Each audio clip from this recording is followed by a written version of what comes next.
hari yang lalu ada sahabat saya, masuk guru kita juga ya, Syekh Ali Jabir itu dapat musibah. Ya, untuk pribadi beliau kita doakan ya, supaya pulih segera. Alhamdulillah sudah bisa berdakwah lagi beliau. Dan untuk kita, Syekh Ali Jabir ini kan bukan orang asing ya, bapak-bapak kan ya tahu ya Syekh Ali Jabir.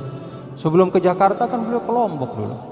Jadi sebelum tinggal di Jakarta menjadi dai nasional ya, itu beliau kan tinggal di sini. Di mana?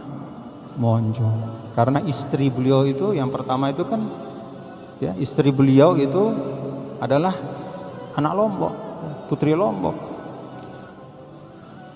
Jadi istri beliau itu dari Lombok. Jadi dari Madinah kemari karena ikut istrinya. Lalu beliau berdakwah di sini ya, di Mataram terutama kalau tidak salah dulu ya, beberapa tahun yang lalu berdakwah di sini. Menjadi imam di Cakra, di masjid-masjid. Kemudian setelah itu beliau ke Jakarta.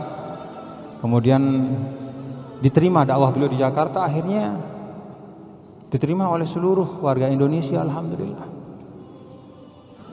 Jadi ini saudara kita.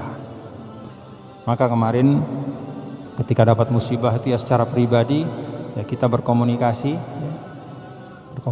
dengan beliau, kemudian mendoakan, untuk beliau kita doakan.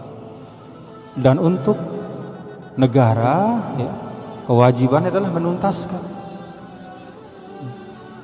Tidak ada kata lain, harus dituntaskan. Jelas. Tanpa ada kecurigaan dijelaskan kronologinya, pelakunya, dan segala hal yang terkait. Karena kita buat Indonesia ini kan ada 4 hal yang kita sebut di pembukaan itu ya, melindungi segenap tumpah darah Indonesia. Nah, Syekh Ali Jabir ini walaupun awalnya warga Saudi, tapi sekarang sudah jadi tumpah darah Indonesia. Karena sudah jadi WNI beliau.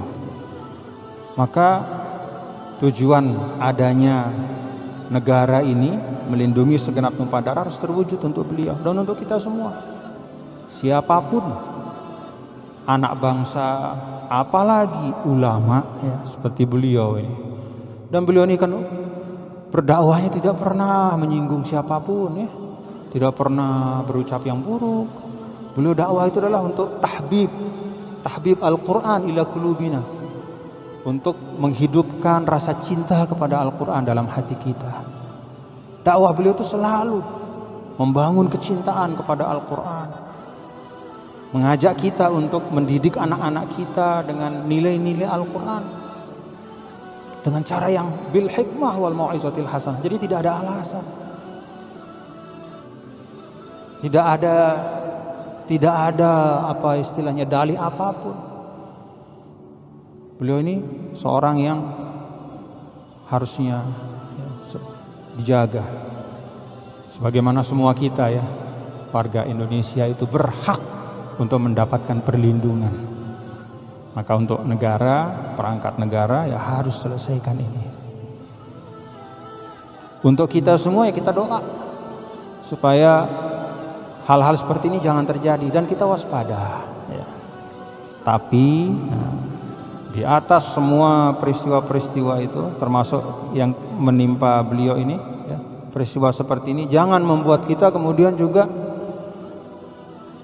terpancing ya. Jangan terpancing. Jangan kita berkomentar hal-hal yang kita tidak tahu. Karena kita tidak tahu ya. Kan kita minta diselidiki tapi kita belum tahu A sampai Z-nya, masih berjalan prosesnya. Kalau saya, bapak-bapak, saudara-saudara ya, salah satu prinsip ya, untuk memudahkan kita menganalisa sesuatu itu adalah lihat siapa yang paling diuntungkan dari peristiwa itu.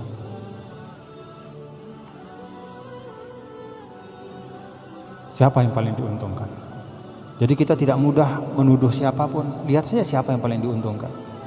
Menurut saya Yang paling diuntungkan adalah orang yang selalu berusaha memecah belah antar umat, selalu menimbulkan, berusaha supaya antara kita ini saling curiga satu sama lain.